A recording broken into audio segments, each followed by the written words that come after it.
Selamat sore, Bapak Ibu sekalian yang saya hormati.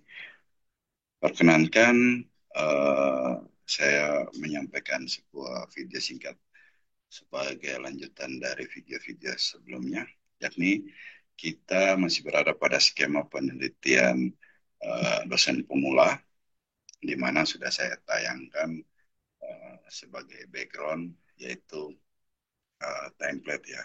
Saya ambil daripada bagian-bagian dalam sebuah template PDP, yakni tentang roadmap dari penelitian. Atau di dalam template itu disampaikan tentang peta jalan penelitian. Ya, jadi membuat sebuah roadmap itu sederhana saja Bapak Ibu. Jadi kita bisa menggambarkan uh, arah penelitian kita ya. Jadi kita mulai dengan apa yang pernah kita lakukan, itu satu. Terus apa yang akan mau kita lakukan dan apa capaian kita nanti. Ya kalau bisa dalam roadmap juga kita bisa menunjukkan impact ya, outcome daripada riset yang kita lakukan. Oke, jadi dalam roadmap penelitian itu ada tahapan dan rencana daripada penelitian yang tidak berdiri sendiri, tapi ada satu dan lain penyebab yang mendukung hingga rencana ini ingin dilangsungkan dan dimasukkan dalam proposal Bapak Ibu sekalian. Oke, saya contohkan kembali pada uh, tema atau judul tentang perempuan pemikul ya. Jadi tahap awal itu mengidentifikasi pola pikir dan tindakan Romo-Romo berbasis pada modal sosial pada tahun 2023. Artinya riset ini pernah dilakukan dengan mengidentifikasi pola pikirnya ya. Jadi identifikasi ini bisa jadi sebagai awal langkah untuk kemudian riset pada riset-riset selanjutnya.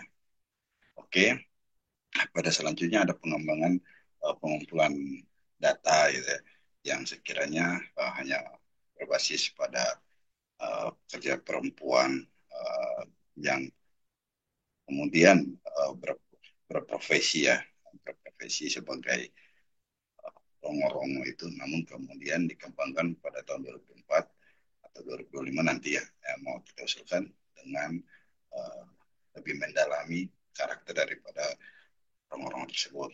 Nah, jadi dalam roadmap ini di tahapan akhir itu adalah kita ingin mencapai lewat penelitian ini adalah sebuah model perlindungan. Jadi ada sebuah model perlindungan terhadap pekerja perempuan yang akan diwujudkan pada tahun 2027 misalkan. Itu harus kita jelaskan dalam roadmap.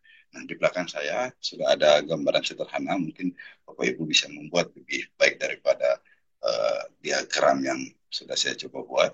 Itu menunjukkan dari tahun 2022, riset ini sudah dimulai, artinya dimulai itu bukan dengan riset lagi, tapi mungkin kajian-kajian terdahulu ya. Misalkan kita pernah terlibat pada riset-riset yang sejenis atau yang serumpun ya, dengan disiplin ilmu kita yang berkaitan dengan modal sosial ataupun dengan rong-rong itu sendiri atau mengenai tentang perempuan dan nafkah. Nah, di akhirnya tahun 2003 uh, ada kemudian sebuah kajian sederhana tentang polarisasi perempuan pemanggul. Nah, hingga akhirnya di 2024 diusulkan tentang modal sosialnya. Jadi dia bertahap hingga akibatnya di 2007 diharapkan adanya peningkatan sosial ekonomi daripada perempuan pemanggul. Nah ini yang tadi saya sampaikan bahwa dengan adanya gambaran tentang tahap akhir tadi itu kita bisa mewujudkan sebuah outcome penelitian yang memiliki arti praktis ya. Jadi tidak melahirkan konseptual. Nah, untuk desain proposal pada penelitian dosen pemula ini sebagai tahapan belajar dan tahapan mengembangkan diri, memang tidak diperlukan pengalaman yang begitu relevansi atau yang begitu signifikan dengan riset yang akan dilakukan, sebagaimana yang terjadi pada penelitian dasar ataupun penelitian terapan. Namun paling tidak ada pijakan awal, tidak serta merta riset ini dibangun dengan keinginan atau kemauan daripada peneliti sendiri tanpa ada preferensi sebelumnya. Jadi Bapak Ibu sekalian, saya buat sebuah kesimpulan sederhana aja dalam membuat roadmap penelitian. Artinya kita dalam roadmap uh, menjelaskan, bukan menjelaskan alur penelitiannya, tapi kita menjelaskan rencana dari penelitian ini.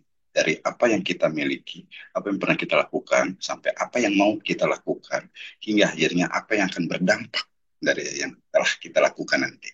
Kurang lebih seperti itu Bapak Ibu sekalian, gambaran tentang cara membuat roadmap mengenai pola maupun apa grafik dan desainnya. Saya pikir Bapak Ibu bisa menyesuaikan. Yang jelas roadmap dibuat menjadi sebuah alur pikir yang komprehensif agar bisa dipahami oleh reviewer. Mungkin itu yang bisa saya sampaikan pada video kali ini. Lebih kurang saya mohon maaf. Sekian, terima kasih. Assalamualaikum warahmatullahi wabarakatuh.